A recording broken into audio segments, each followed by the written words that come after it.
I'm really excited about our speaker that we have for tonight. As Maynard mentioned, he's back again to visit with us, and his name is Dr. Ruben Nelson. Ruben hails from Canada. He is from near Calgary, and he has a multidisciplinary training in philosophy, political theory, theology, and history of religion, both as an undergraduate and also as a graduate student. And he's been at multiple different universities: Queen's University, Queen's Theological College, University of Calgary, and the United Theological College in Bangalore. He's taught at Queen's University and the University of Calgary, and he's even lived in India and worked in Ottawa for a period of time. He is really well known in the broad community. He is the only Canadian who is a fellow of the World Business Academy. He's a professional member of the World Futures Studies Federation and an emeritus member of the Association of Professional Futurists. He's also an active member in Ralph Connor Memorial United Church in Canmore. He's, as Maynard had mentioned, he is a past vice chair of IRAS. He's been director and president of the Association for Humanistic Psychology and a director of Expo 2005, which has been important. He also is executive director of Foresight Canada. Please, let's welcome Ruben. What he's going to talk about today is, will modern civilizations be the death of us? Reflections on Earth's future. Ruben, I turn it over to you. Thank you, Gail. That's very kind of you. I'll share my screen. And there we are. I want to thank all of you who are listening and will participate, as well as thank the people who will watch this just as a video without much chance for feedback.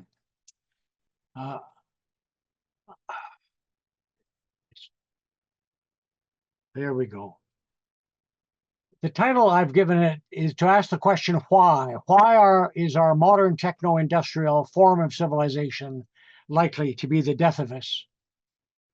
You'll note that this is not something we know as a culture. There's not much talk in our culture that the very form of civilization that we celebrate is likely to be the death of us. We see other things as threatening us, but not this. By the time we're finished, at least you'll understand why I think it's that way. I will not necessarily feel I failed if I haven't convinced you. This is the first slide Bill Reese showed in Seattle in February 2020, when the Bill and Ruben show was unveiled to the world. And I want to thank IRAS for putting that together and for inviting us back. Bill and I have become fast friends. As was mentioned, things have changed and some things haven't changed. The thing that hasn't changed that impresses me most is the degree to which we who are modern techno-industrial people and cultures have the same passion we've had for the last 500 years. And that is to improve and extend the MTI form of civilization and take it not just to the ends of the earth, but beyond. This is behind virtually everything that is done in modern cultures. Some people talk about transformations and lots of adjustments, but the fact is very little of the conversation or research that we do gets us outside the frame of reference I'm going to talk to you about. And since money is critical to modernity, in $100 trillion global economy, my estimate is, and I think it's generous, is that 0.005 trillion, that's 5 billion, is spent at all in the space that I'm talking about today, which means it's not even a rounding error of a rounding error. So it's so marginal, it makes no difference.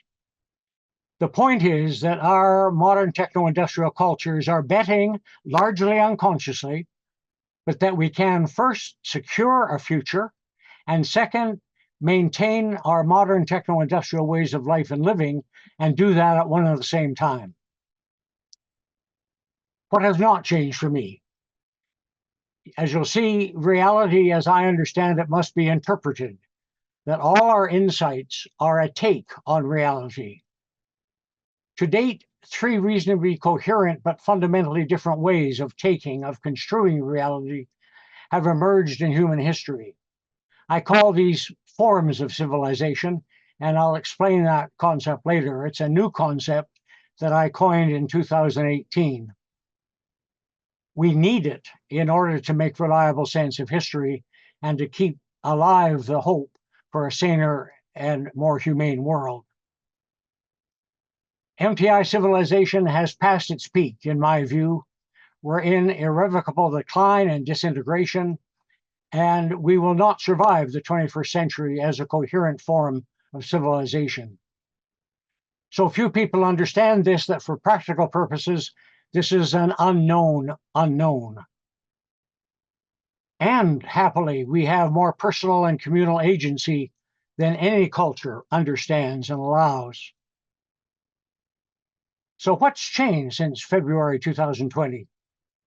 And as noted, Bill will fill you in on the science, so I will be silent on that. It's not that I'm unfamiliar with it, but that's Bill's bailiwick. That while the central feature of our modern cultures is still the passion to improve and extend them, at the edges of those cultures, there's been a virtual flood of columns, blogs, videos, webinars, books, small conferences. They are strengthening signals that we face a future that will be substantially worse than most critics recently thought. The one person I would advocate that you become familiar with in this conversation is Nate Hagen. Nate Hagen's, it's plural. If you just Google that, you will find his work. And it is extensive and inclusive. Relatively few major media outlets are now openly reporting the best that we now know about ourselves. The Guardian, Le Monde, New York Times, but there's no newspaper in Canada. In fact, most newspapers in Canada would dismiss and diss what those newspapers are printing.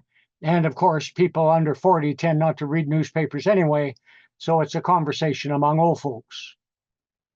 But at the margins of our so many modern institutions, there are conversations increasing in volume and numbers about the bleak prospects for our cultures. So worry is going up, and the polling data on that is absolutely clear, not just for young people, but for others. But an understanding of why we're in this mess, which we need to understand in order to actually cope with it.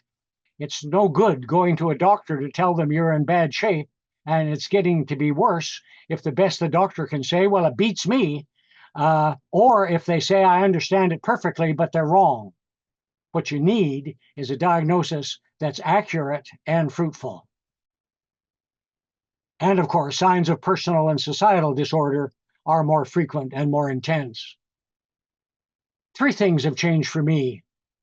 I've come to focus on the phrase, how human history works.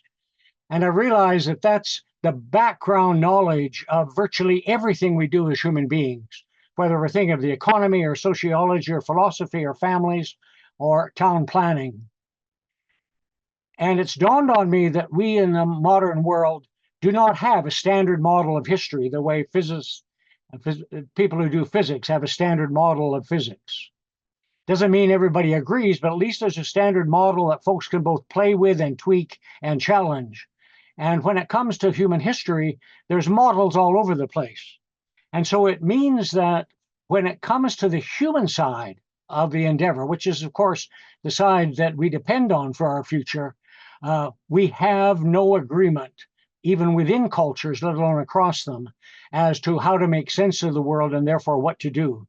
So it's not surprising in that sense that we keep yelling at each other.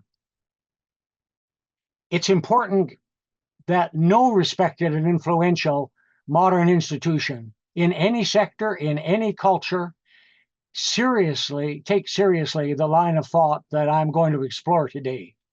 In other words, there's no university that says, we are changing fundamentally the structure and functioning of our university because we realize that modernity as such, we understand why it has come. We've had lots of blessings from it. We also understand why it is dying.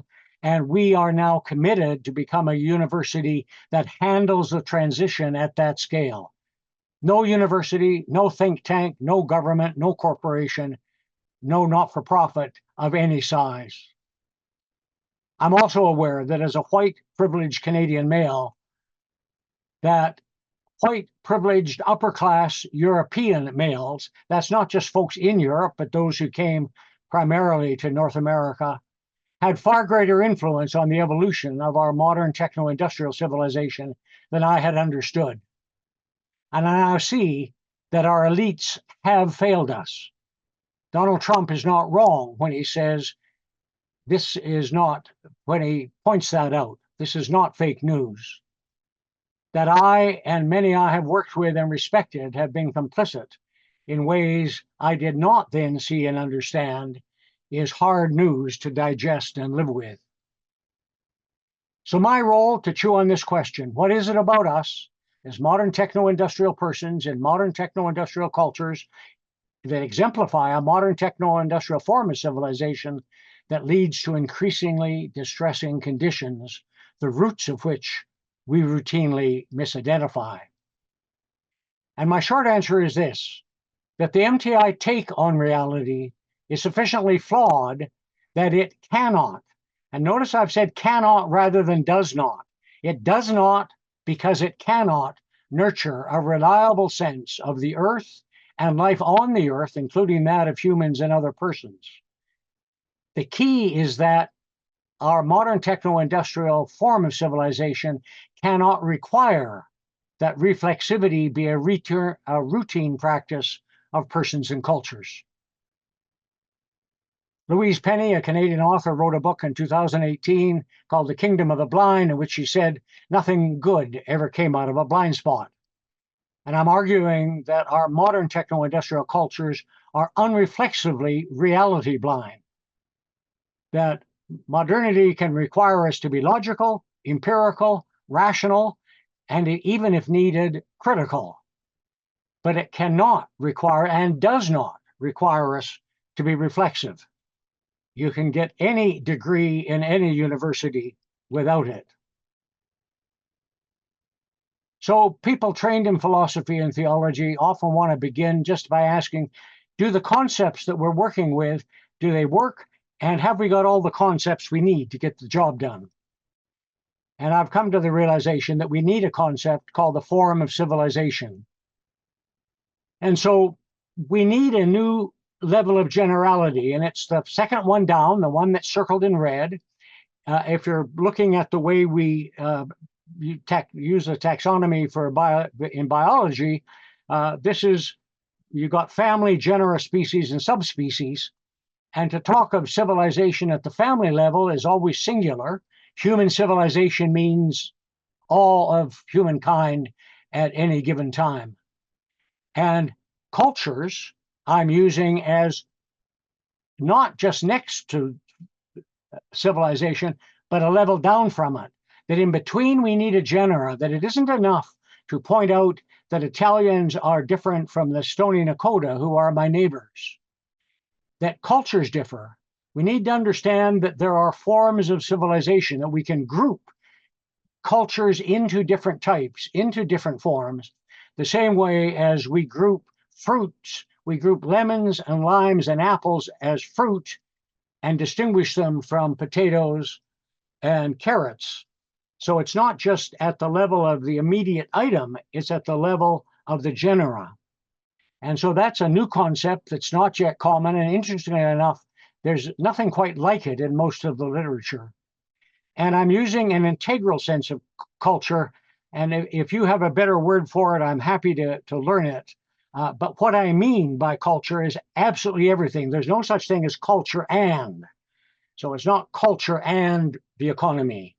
Cultures include absolutely everything inside us and outside us that we are and do. And so forms of civilization then are a shared way of knowing, experiencing, and being in and responding to reality and being human.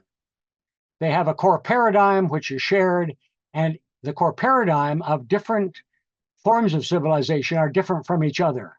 So what distinguishes one form of civilization from another is its core paradigm. I'll say something about that in a minute.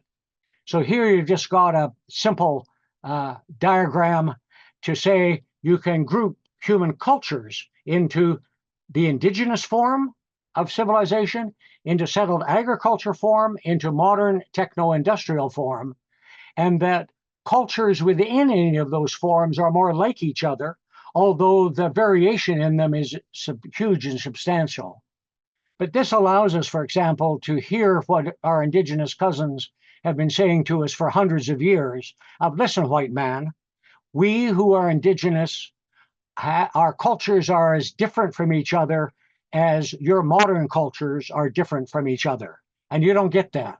We tend to treat indigenous people as if they're a single culture, and they're not. But they are exemplars of a common form of civilization. So the paradigm of a civilization is its understanding of the nature of reality, the nature of human agency and human persons, and the relationship of persons to reality. That those are the things that are most fundamentally shape and differ from one form of civilization to another.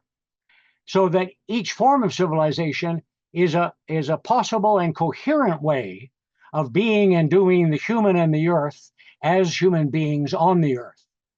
So it means that when a new form of civilization emerges in human history, as three have, then in fact the trajectory of civilization in that singular changes, because we have an optional way of living that didn't exist before.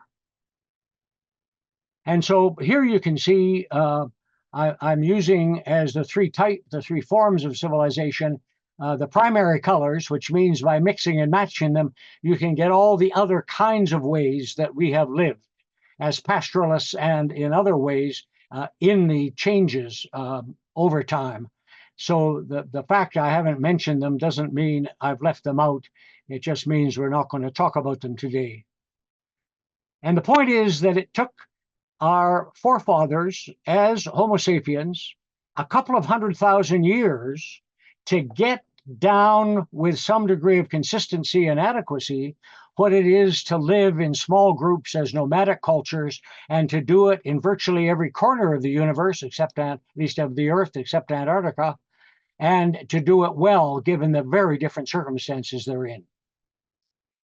And if you go back 15,000 years, that's every culture on the planet is a version of small group nomadic cultures. But then, of course, with the Holocene, settled agriculture becomes possible. And it doesn't happen in a great hurry. It takes literally several thousand years for people to unconsciously figure out how to do this.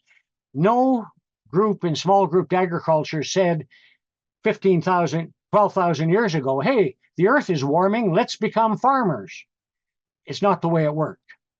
So that each of these transitions are optional, they're unconscious, they're over very long times, and they happen regionally and locally. And of course, in the last 1,000 years, we have developed a modern techno-industrial cultures.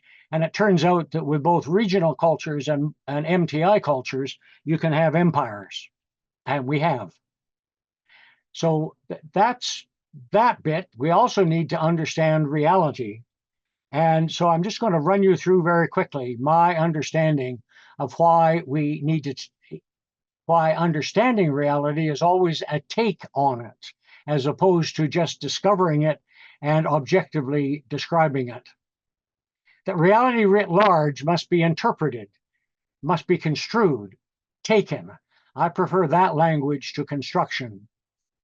The ways we present ourselves to and apprehend reality determines the reality we experience, our experiences of it, and our responses to it. It means that any take on reality, including the modern claim that that we take reality, that our take on reality is objective, requires our participation in a particular way. And if you don't do it right, you don't get that reality. So in turn, this means that the reality we experience, of course, shapes us and our cultures. That's familiar. So this dynamic means that all of our knowing and living is far more immersed in history and laden with more ambiguity and promise than we tend to know and live into. It means the door is open to learning to present ourselves to reality in ways that enable us, that is, those of us who are now modern techno-industrial people, to come to experience realities to which we have been blind. And doing that may turn out to be the key to our future. So here's a very simple-minded model that would not pass the test of any philosophy common room. But what I'm suggesting is that one way to think about this, because remember, I do my normal work with folks who are not particularly schooled in these things. And so what I'm suggesting is that long arrow that runs from red to light blue is reality, and that some parts of reality, the red end, actually coerce our attention. In English, we say they're bloody obvious, which is to say, if you don't see them, they're a physical object of a sense that you can trip over it and draw blood. The bloody obvious is a good phrase for that. These things force our attention. If I drop an anvil on your toe, unless there's something wrong with your neurology, your consciousness will be in your toe within nanoseconds. Whereas at the other end, and what the modern world tends to do is to limit reality to the red stuff on the left and to take the blue stuff on the right as sometimes values, sometimes beliefs, sometimes a whole bunch of different words, but they're all giving it the back of the hand and saying, for official purposes, don't bring it to the office or the laboratory. Do that at home as consenting adults behind closed doors. But of course, that's not normal human experience. If by normal, I mean the vast bulk of the 8 billion of us alive today, or the people who've ever been alive. And in English, we have a phrase for this stuff too. It's called the blindingly obvious. And by definition, the blindingly obvious is invisible to you. You don't see it until some way or other, somebody points it out to you and you learn to see it. So if you're making a fool of yourself at a dinner party and you're not conscious of that, the killing glances from your spouse across the table will be blindingly obvious to all but you. The kick under the table is coercing. It's bloody obvious. And the conversation in the car on the way home is why you're such a turkey and drank too much. So at this end, this is, in order for it to be there, you have to learn to see it. This takes learning. Now, that's normal. In order to become a physicist, it takes learning. You know, the Jesuits said, give me any child, you give them to me for 12 or 15 years, I can make them into anything you want them to be. And this is saying that's true at either end. This is true of reality, the bits that coerce our attention and the bits that don't. But the interesting thing is that yellow line at the bottom is that even the bits that don't coerce our attention, some of them are such that once we see them and really digest them and internalize them, is we will live and die for them. Because they are coercive, they are real to us once they are known. And what I'm saying is, if we're to have a future, we need a cosmic story that includes both of this, that it is not enough to simply stand in awe of the physical stuff in the universe. And I've suggested we need a way to distinguish forms of civilization. And this is a causal layered, what people in the futures field calls a causal layered. Sohail Inayatullah invented that language in the 80s sometime. And his model, as mine, has 4 levels.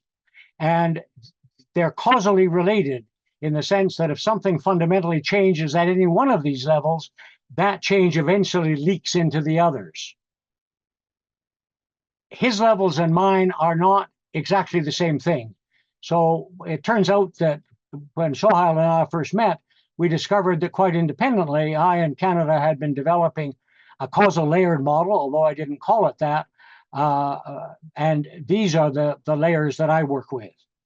And so in a simple sense, the physical world is bloody obvious, and we do things with it. And if we do certain kinds of things long enough with it, we learn how to think about doing those things, and we can then even think other things. So thinking things through is important. And if in the modern world, those two top layers are given precedence over everything else. In fact, the top layer is the one we really worship. For God's sake, stop talking, let's do something. Until you've done something physical, you haven't done anything in the modern world, which is, of course, one of the reasons we don't understand why we're dying. Because learning to change your imagination so that you routinely see some things that otherwise you missed is hard work. You have, quote, done something, although it's nothing physical. And opening yourself and learning to know things, learning to know reality in a different way is even harder. And down there, you distinguish one way of knowing from another by the ontological and epistemological presuppositions it has regarding reality. So it's down in that red bit that the different paradigms of a form of civilization are. So if you understand that, it means that any form of civilization, given the way we know reality in the way we do, then that both fires and limits what we can see and imagine, the way we can think things through, and what we can do physically. There is no way of knowing a reality that lets you do everything. And so that's interesting. And so the ontological and epistemological presuppositions, the OEPs as I call them, are these two. Quite simple. 2x2 matrix on the back of a number 10 envelope. Any consultant can do it. The x-axis is ontological. It's about the nature of reality. It's static or it's dynamic. Now, by saying it's static, that means reality doesn't change. There may be appearances of change, but in essence, it doesn't change. So at the left-hand end, you have to have the distinction that Aristotle made between essence and appearance, because a static reality requires it. You don't have to have that distinction at the other end, because in effect, reality itself will change over time. We'll come to that in a minute. So at the left-hand end, you get Aristotle, and he's very respectful of reality, but he's clear that if he knows anything that is true about the really real, if you know the truly true about the really real, then what you know is impersonal, it's ahistorical, and it's universal. It's the same for all people at all time and all cultures, and whether they like it or not. Which, if you're there, it's out of this sense that imperialism comes pretty easily, because if you have the truth and they don't, you can offer it to them, and then you get tired of just offering it. You can learn to impose it on them. At the dynamic end, saying that reality changes over time can sound simple-minded, but remember, some of those time frames are measured in nanoseconds, and some of them measured in hundreds of millions of years, or even billions of years. Which means at the right-hand end, there'll be some realities that for your life seem to be unchanging. The Rocky Mountains I live in appear to me that way. I can't see any difference in the mountains themselves of from my earliest memories, although I can see vast differences in the glaciers that are on them. They have shrunk in size dramatically. The y-axis is ontological and epistemological. At the bottom end, reality is not whole. Wholes are things that can be, quote, broken up into their constituent parts. And most of those constituent parts have constituent parts, and those constituent parts, and it's constituent parts all the way down. So that here is where you get individual persons. So that if you're a modern person, one of the things you know is that you've learned to be an individual, and you got to do that at the bottom end of the y-axis. What's more, an individual person can know reliably, which means you don't need other people to tell you that you're right. Whereas if reality is relational, then you get the kind of things said today of, wouldn't it be great, we would value the environment more if we understood, as Indigenous people around the world do, that they only exist as persons because there are other persons and other living things that they're part of. Indigenous people know they're living persons with other living things in a living universe. And so when they say all my relations, what they're reflecting is a relational understanding, which is not at all what we mean as we, as modern people, talk about our relations, because our relations are optional. Many of us haven't talked to our brothers or our sisters or our family or to a cousin for years. We've written them out of our life. You can't do that at the top end of the scale. You have to cope with it. You're stuck with it. And at the top end of the scale, knowing is also relational. So here, objectivity, if you're using that word to say things that are reliably known, is intersubjective agreement rather than objective description of an objective universe. And so you get 4 civilizational possibilities.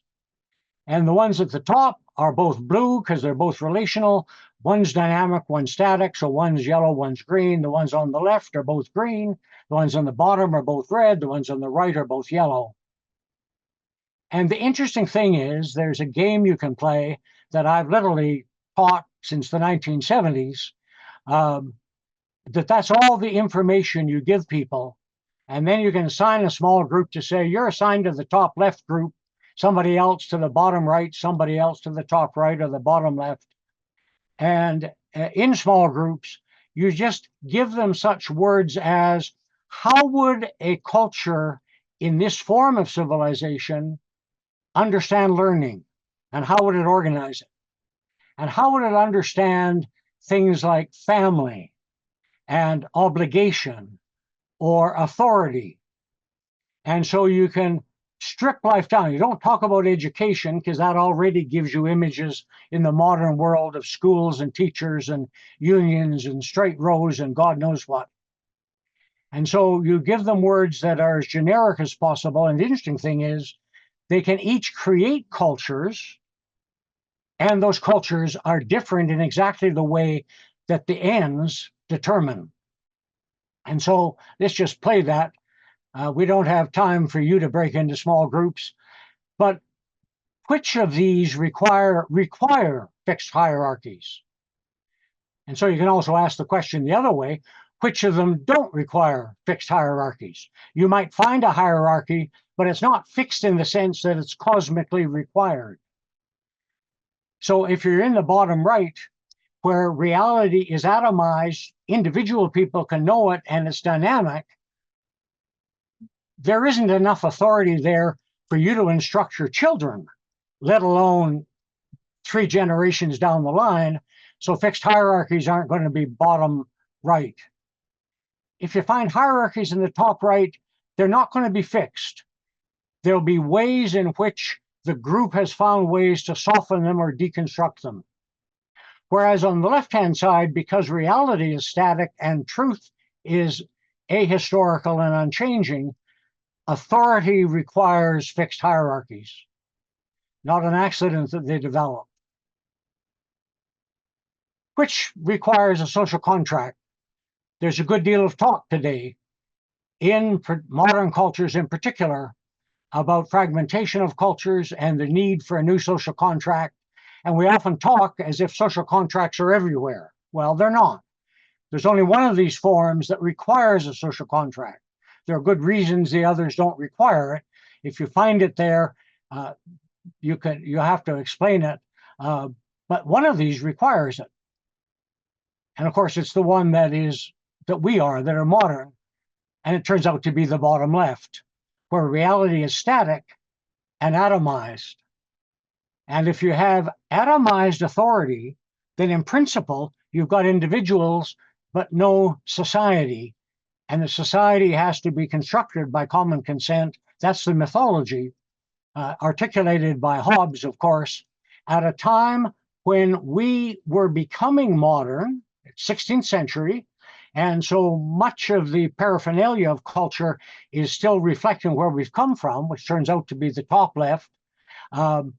but we're headed into the bottom left and are focused enough on individuals and their authority that the king needs a reason to still be sovereign in a way that no one can challenge him.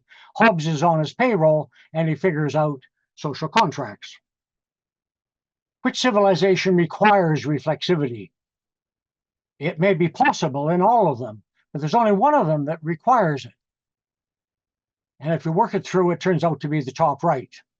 That in a reality that's dynamic, where some of the things that were yesterday may be altered significantly or at least a hair as much, and you have to keep looking at them, and they're relational, so you have to not just look at them. You can't afford just to focus in on one thing and figure it out. You've got to figure out the whole pattern of the patterns of the patterns of the patterns. And so you cannot function in a top right culture without reflexivity. Not an accident that Indigenous people have as many rituals as they do, because that's reinforcing the patterns by which they live, and that they have people whose job is to understand those patterns and whose authority is such that their understanding of the patterns binds the group.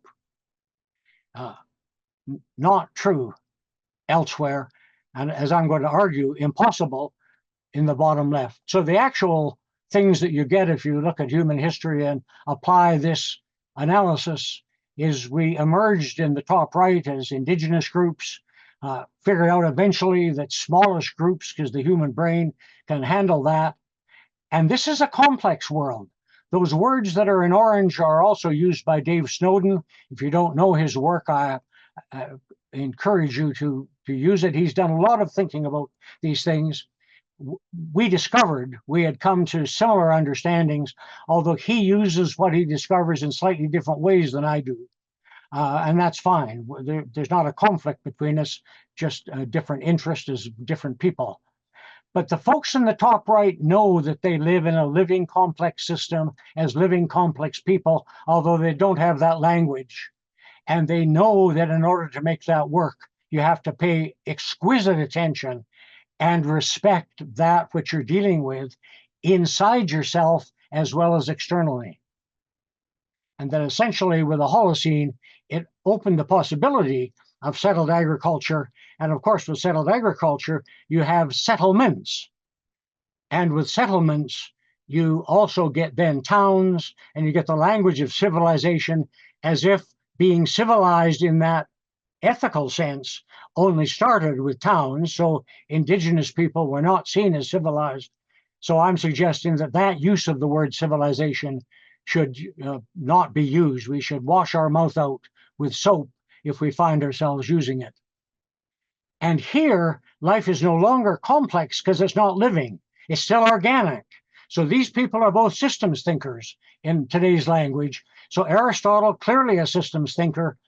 Organic thinking, things hanging together. Lots of talk today about we need organic thinking, but it's dead organic because this is a fixed universe. And so it's only complicated. It's extraordinarily complicated. And so what you have to learn is to submit yourself to the authority that you're just a fragment in an extraordinarily complicated world, and you can't challenge it.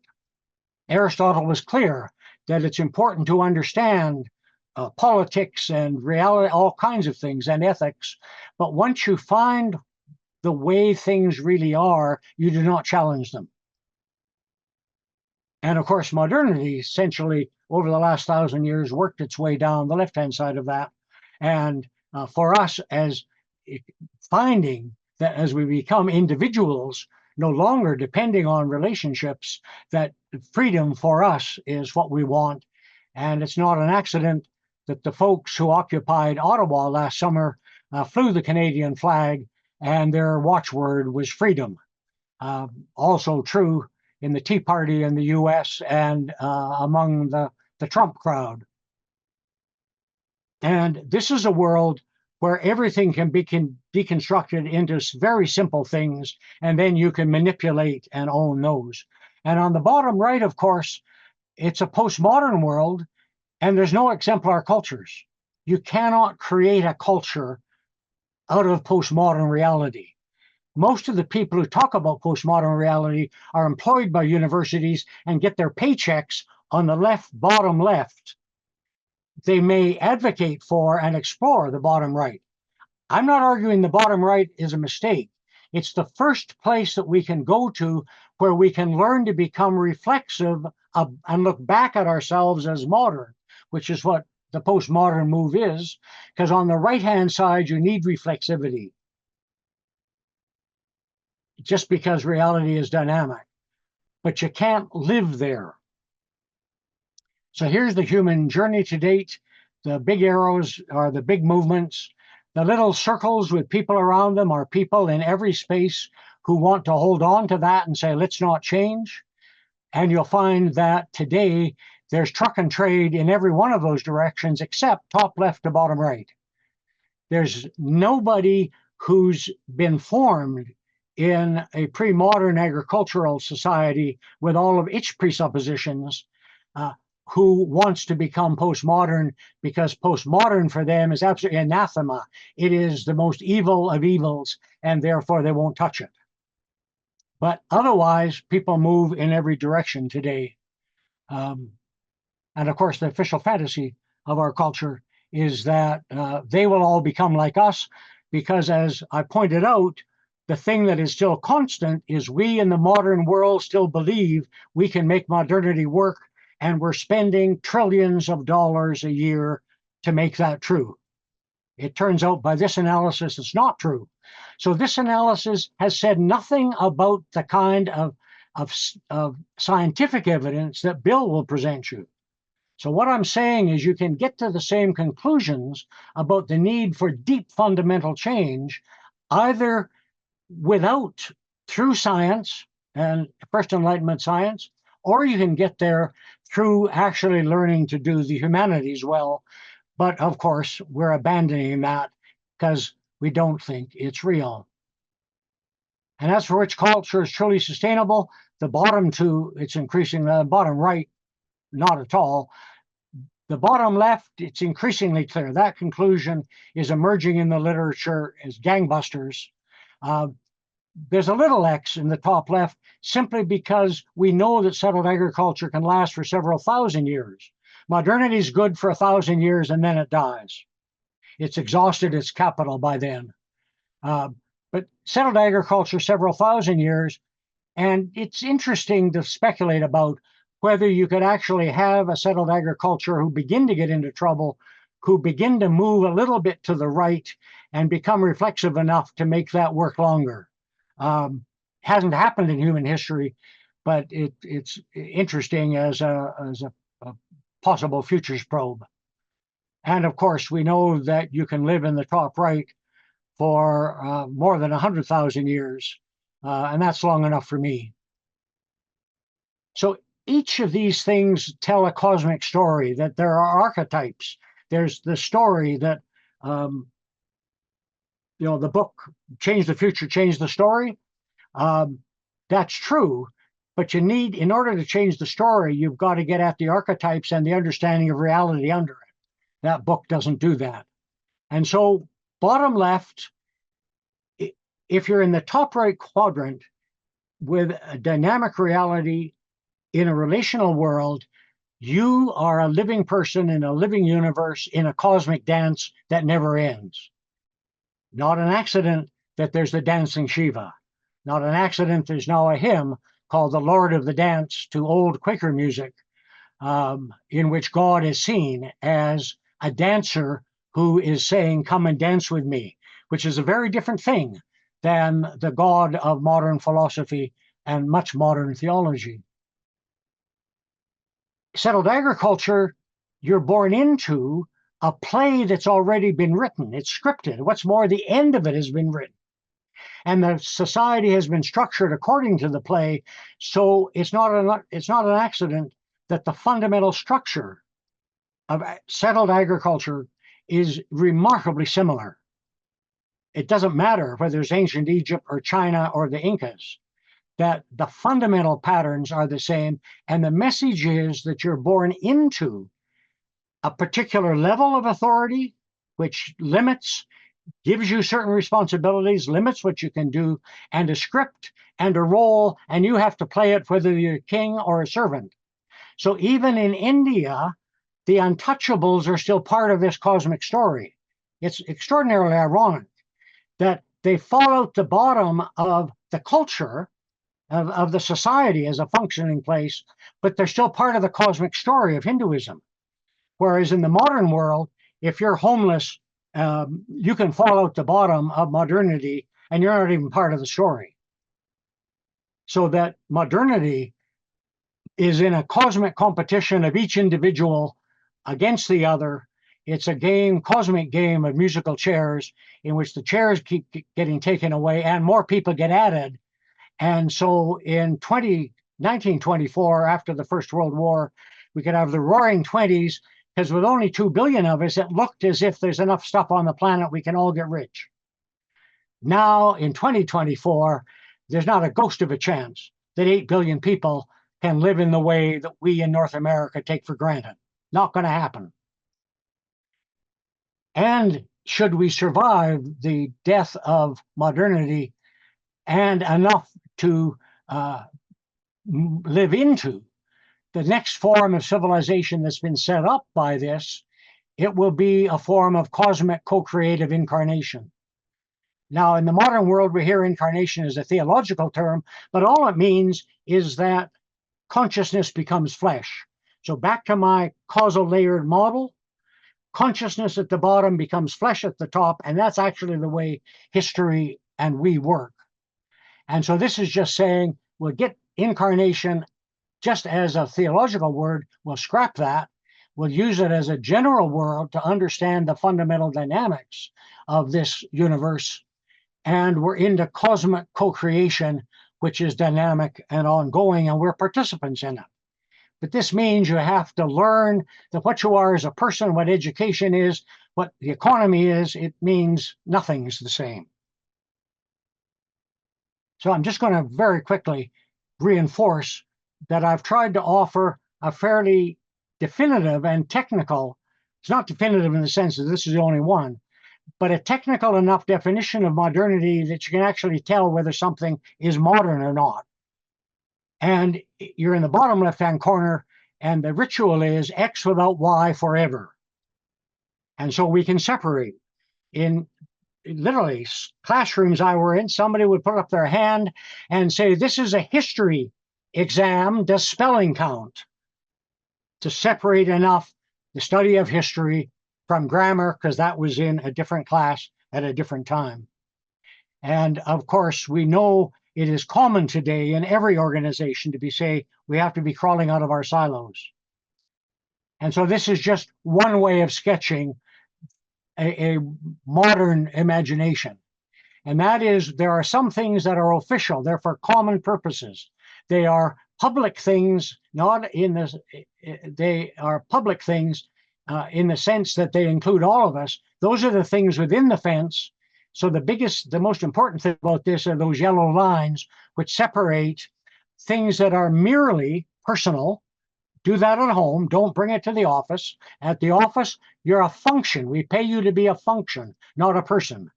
The little person there who's blue and gold is a trouble to personnel because they insist on being a person at work. And God knows we have ways of dealing with them, and eventually we'll build a book on them and get rid of them because they cause trouble. And so the world is divided into those places where you can have your preferences and those places where reality is dictated to you by those in authority. And if this is a classroom, you know who the teacher is. If it's an org chart of a company, you know who the CEO is. If it's an apartment building, you know roughly where the elevator is located in the building. If it's a look at streets and avenues in New York or Calgary, the streets go one way and the avenues go another. An extraordinary number of things map onto this imagination. And of course, it's this kind of thing all the way down. But what's happening to us in the 21st century started in the 20th, but is blossoming in the 21st century, is that the MTI grip on reality is both expanding which is why that yellow line is wider. Lots of not-for-profit and other things are being taught to run as if they're a business, but it's also weakening. We don't believe it as much. We're bringing more of ourselves to work, that businesses are being forced to think about ESG, the environment, sustainability, and governance, and they're having a hell of a time with it because it doesn't fit the modern model. And they're saying, we're all about profit. You bring in ESG and it gets in the way of making profit. It does. But it's a signal that it doesn't work. And this grip is weakening. And so that's really interesting, that as a sign, I don't expect this, we're in a bad patch that we'll get through. We're in the beginning of the disintegration of this, and it can't be saved. So think of the decline of Rome. It went like steps, sometimes very precipitously, other times Caesar was such that he could kind of slow down that decline. None of them were able to stop it. 300 years later, you pick up your skirts and your servants and your money and head to a little town on the Bosphorus, name it after yourself. It becomes Constantinople, and the eastern side of the Roman Empire lasts for another 1,000 years. So my thesis is that modernity, by the way it grips reality, is reflexively blind, because you cannot be reflexive in that bottom left-hand space. If you are, you keep asking questions that destroy the model. That we who are MTI do not understand that we face a meta challenge. People talk now about a meta crisis. It's not a crisis. They don't understand what we're into. A crisis has a beginning, middle, and end. You can get through it. We face a challenge unlike any in human history. We face the challenge to consciously and deliberately evolve from the form of civilization that we've inherited to a form that doesn't even exist yet. And that's never been done as a conscious project. So it's a meta challenge that is literally centuries long. It was stated by Einstein's quip that we can't solve problems that we face with the same level or kind of thinking we use that caused the problem.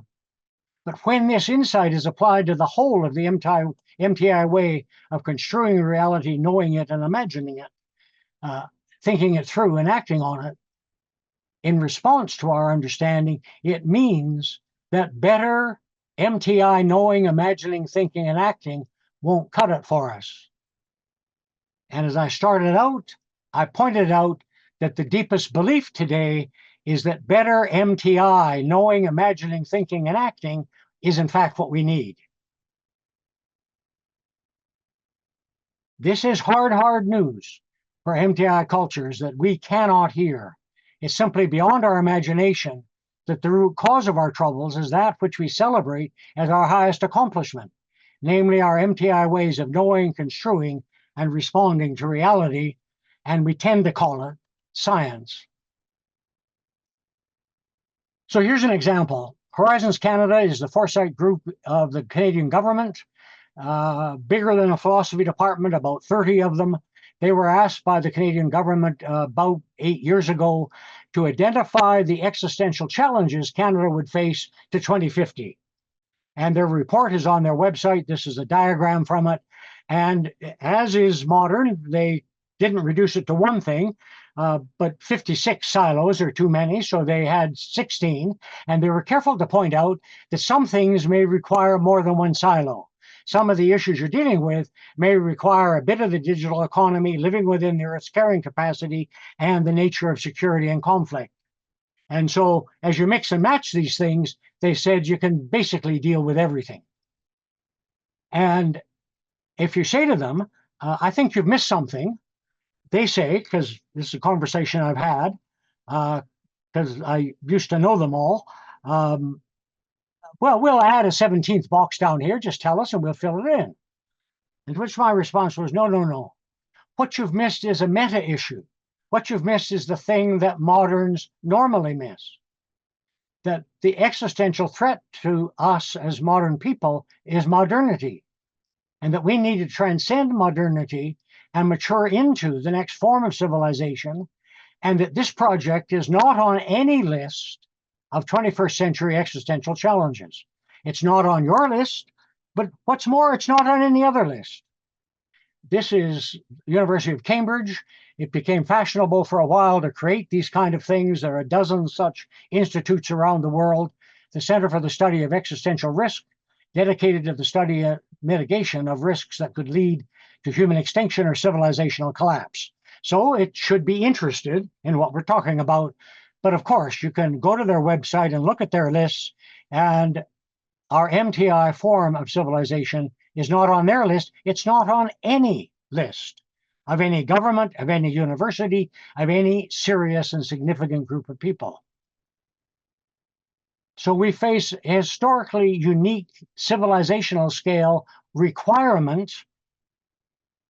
The first time in history, it's been a requirement that we shift our form of civilization to transcend our formation as MTI people, and so that we do it routinely and that we can routinely and deeply become reflexive people and cultures, and we make this transition openly, rapidly, and with sensitivity to all 8 billion of us.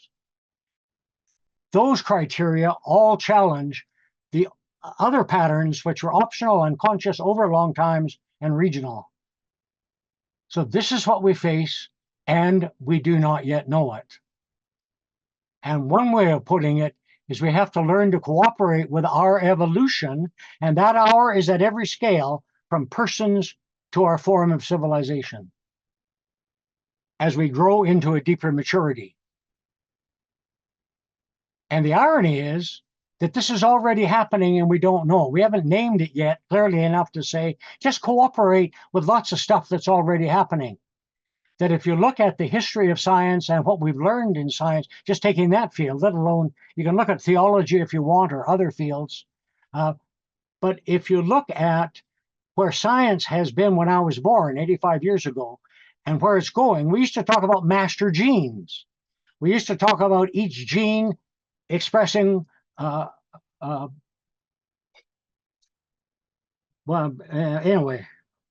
I'll let it go. It's not a one-to-one relationship between the expression by a gene of, and I've forgotten the word, and that's just an 85-year-old brain fart. So what I'm saying is, if you actually look at it, you'll see that we are shuffling along left to right, and have been for the whole of my life, but at very deep levels that we in the modern world don't pay attention to. Because remember, the bottom levels of that causal layered analysis we ignore in modernity. We think that the hard stuff is real. The same way, we're increasingly arguing that in order to survive, that we need to learn to have a more encompassing view, a more relational understanding. But my point is, we can't glue a relational set of values onto an industrial reality. That much that's being written about what we need to become doesn't understand the deep underlying challenge that we face. So here's Juan Mejo saying 35 years ago, a historian of science in Britain, a global phase transition is sweeping across many disciplines, from math to physics to biology to sociology. Integration over fragmentation, bottom to top. Cooperation rather than competition, bottom to top. Dynamics and process in the place of the static and mechanical, left to right. Nonlinear distributed interrelationships and emergent properties of collective wholes instead of linear, unidirectional, and hierarchical control of incidental parts, bottom right to top left, bottom left to top right. And the acknowledgement of a reality in which we as scientists and human beings participate. Here's Brian Goodwin, one of the godfathers of complexity theory, reflecting a few years ago on the significance that complexity theory had been around for 40 years. Saying scientific knowledge, originally seen to make possible the prediction and manipulation of nature. And that's absolutely true. That's deep into the psyche of the folks who formed the Royal Society in the 1660s. We're going to control and manipulate nature. It's in that bottom left-hand corner. And here's Goodwin saying, we've understood enough about complexity theory and the way it's teaching us new things about reality, that it appears to be pointing us towards a new relationship with the natural world, based on sensitive observation, participation, rather than control. He's saying approach the natural world in the same way you approach your lover, with sensitive observation, hoping for participation rather than control. Fall in love with the earth if you want to have any hope of dealing with the environmental crisis. And this from a complexity theorist. You get the same thing from Stuart Kauffman.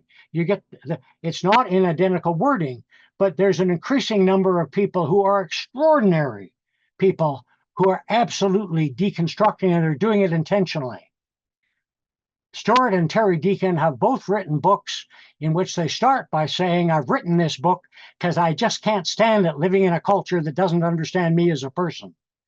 And if it doesn't understand me as a person, it's not ever going to understand the environment or other things. So we got to rethink it. And if along the way we have to rethink quantum mechanics, so be it. There are already multiple interpretations, and we can just add another. Wilfred Cantwell Smith. I've spent much of the last 40 years he's a historian of religion. This is in a letter to me in the early 60s. Endeavoring to understand worldviews other than those that we in the West have inherited, and in the last several years have been particularly concerned with the question of what's involved in the endeavor to even understand and help others understand an outlook different from the one already has. One of the conclusions to which I have come is that in order to even understand a different view, especially if it be radically different and profound, comprehensive, humane, one must oneself become a different sort of person. That's a bottom left to top right move. And he's saying it as one of the world's great historians of religion, that if you just want to get the scholarship right, you got to move your sense of reality, because otherwise you'll have no idea about humanity, about cultures, or about religion. This from the Globe and Mail in a review. And here you can just see the reviewer, instead of saying, I've seen the review and I, as a reviewer, will give you the objective truth of the play that I'm reviewing. He's absolutely conscious that this is a person in history with all the ambiguity of his own perceptions and those of the play and whatnot. And he ends up just revealing a bit of reflexivity, saying, as I fight the system in which I live, am I ignoring the system that lives in me? That's a hopeful sign that we're actually on track. So 2 closing comments. General David Petraeus, who led the forces in the Iraq War, has just written a book that's about 3 inches thick. It's a doorstop, Conflict, the Evolution of Warfare from 1945 to Ukraine. And in the introduction, he says, leaders must be able to master 4 major tasks. First, they need comprehensively to grasp the overall strategic situation in a conflict and craft the appropriate strategic approach. In essence, to get the big ideas right. And that's what I've tried to do. And what I'm saying, that our modern techno-industrial cultures are now led by people in every sector who do not yet get the big ideas right. And that puts us at risk. John McMurray, philosopher, trained the head of my department. He said in his lectures at Queen's University, my university, in 1949, I was not there, to be rid of illusions, if it does not break our courage. And it was understood the cost of breaking out of the cultural illusions that have formed us. But if we do it, it's a liberating experience. And my understanding is that that's the work that we face in the 21st century. The sooner we learn to explore it and embrace it and engage in it and support each other in it, the better chance we'll have, and the better chance for our children's children and their children. Thank you. The future is in our hands, minds, hearts, and spirits.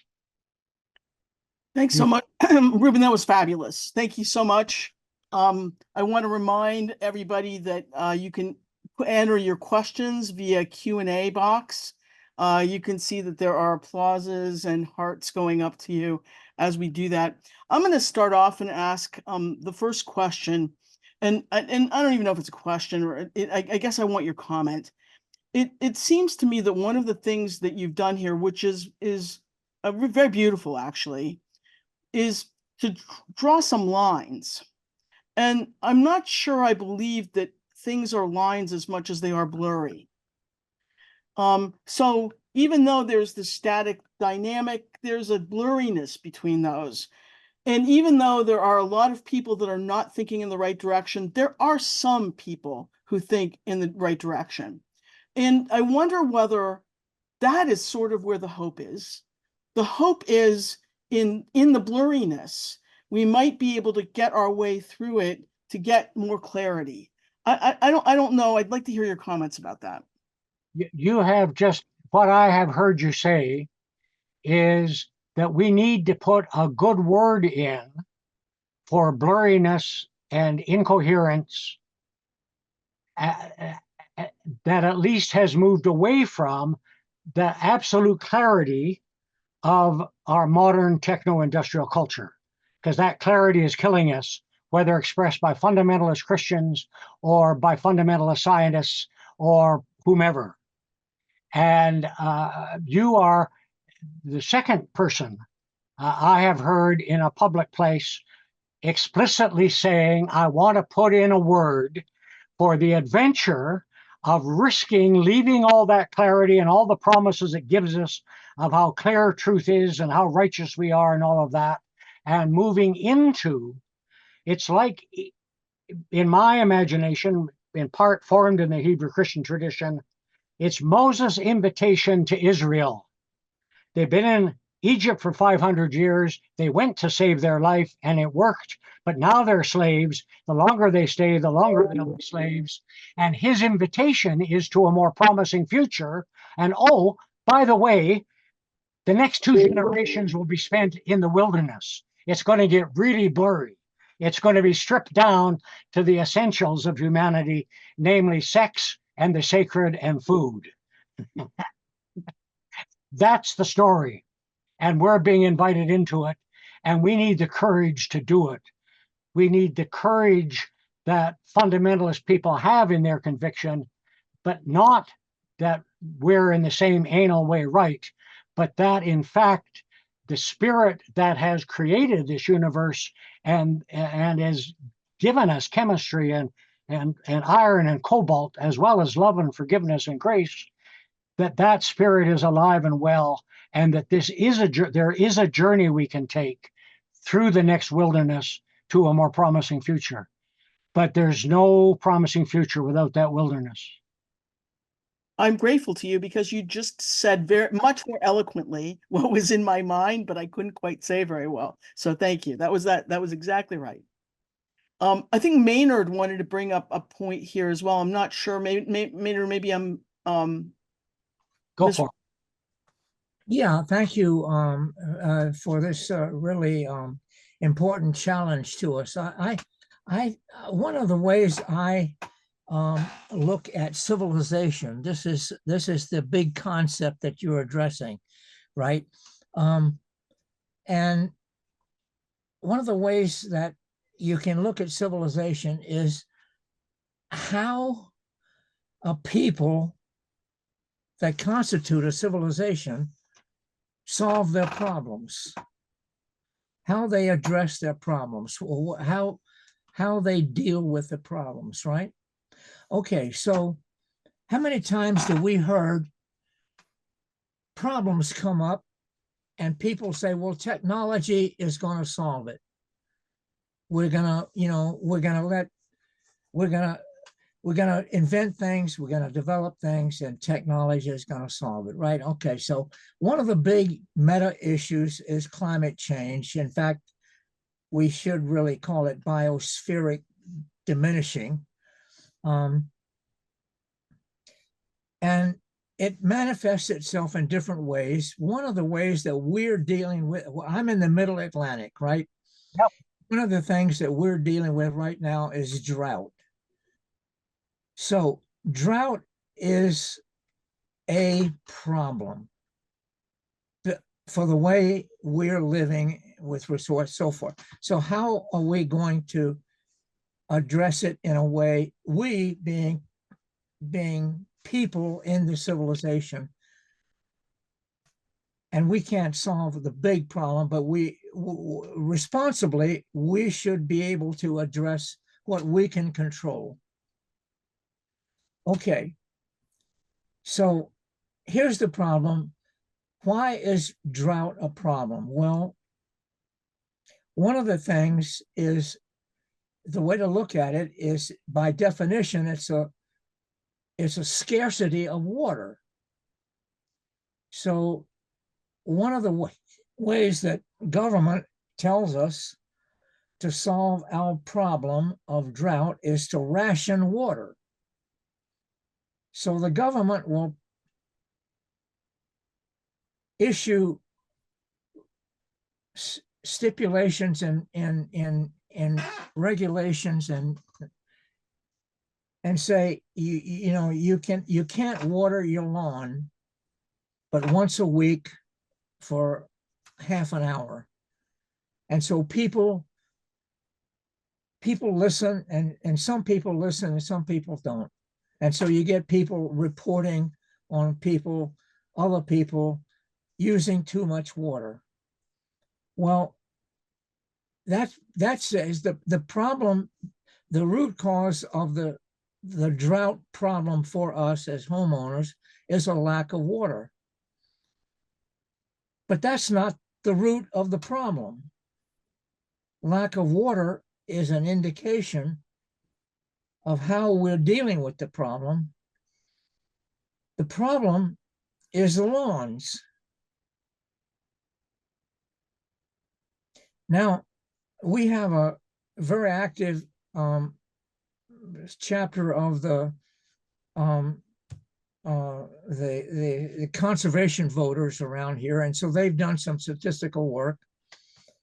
And the big problem is the lawns.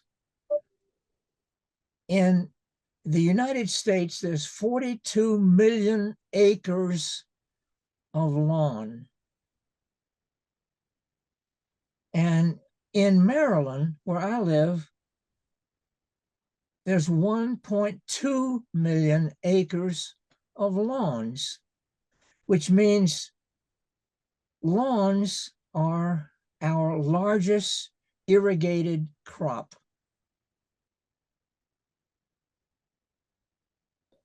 And to maintain our lawns requires 7 billion gallons of water every week. So what's the root of that problem?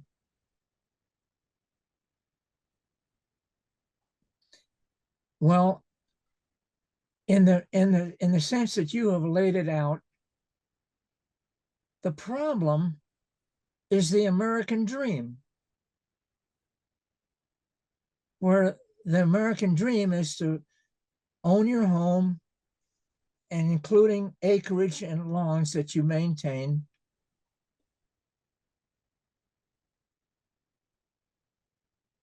That's the meta issue, in a sense, for that cascade of problems. Now, when we moved into our current house 20 years ago, the first thing I did was to take up my lawn, get rid of my lawn, and I created a stone and gravel environment. I haven't touched a lawnmower in 30 years. And when we have people over,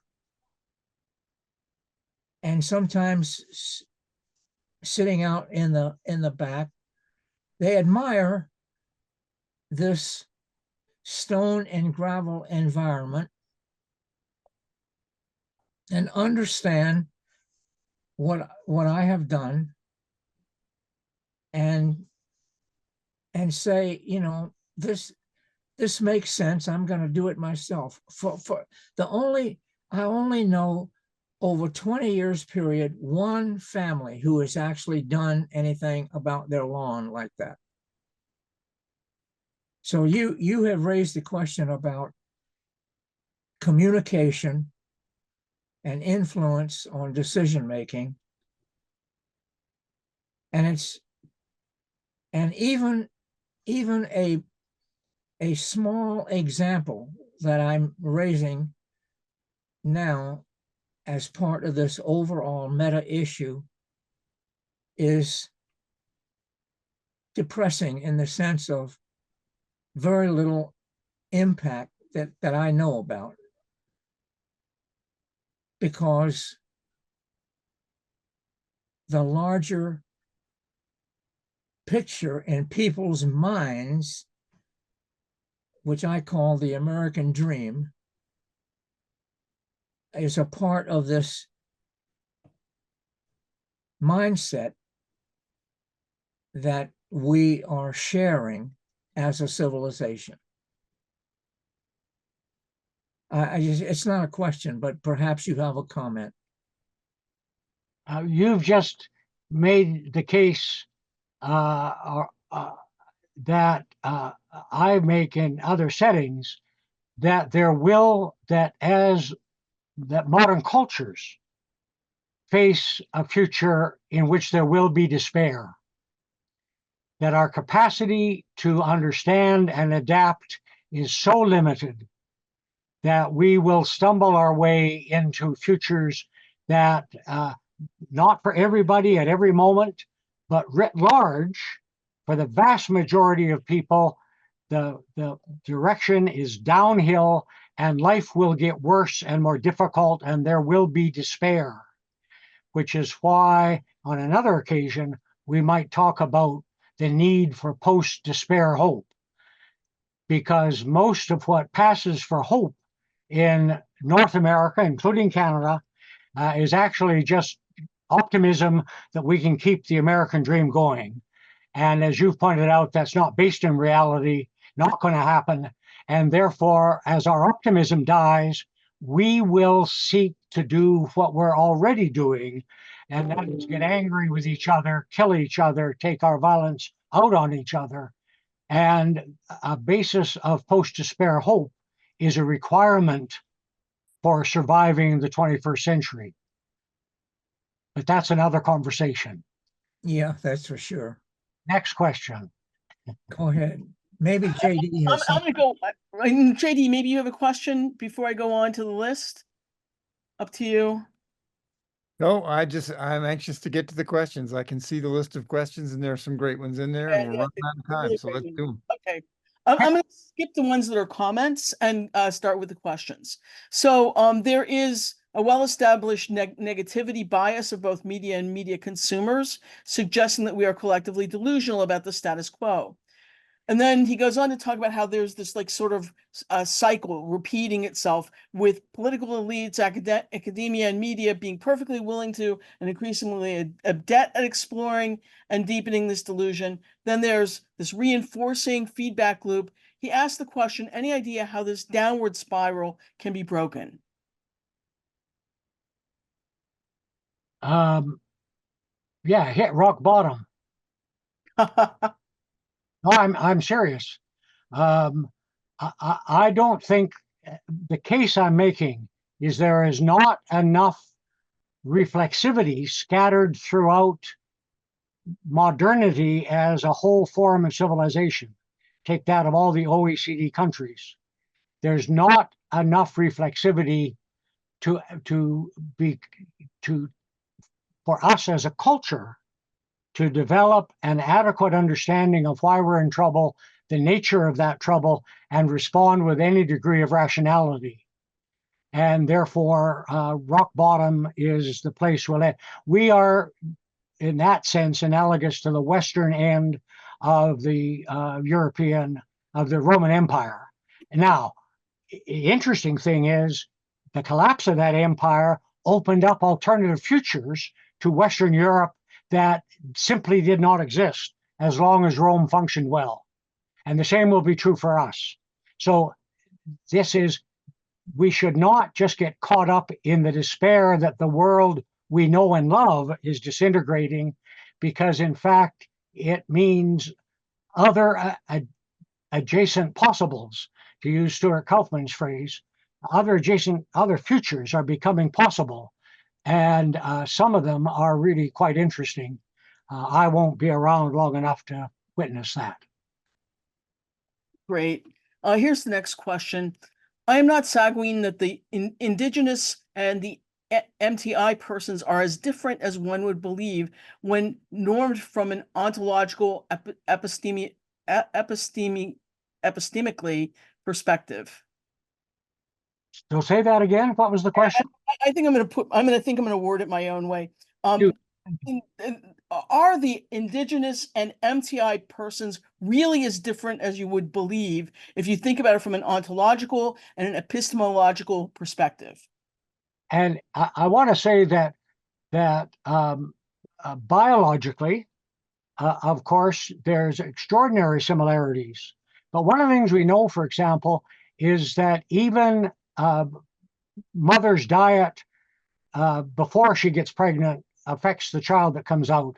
So I'm saying that we know enough about human plasticity.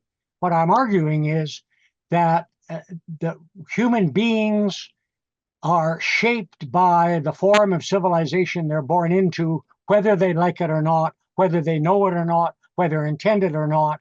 There's no such thing as a human person without some form of civilization. I'm sorry, to imagine in our heads that you can be a person without the whole of the last 14 billion years, it doesn't work. And so in that sense, so in one level, can you have people who, it's the experience of immigrants.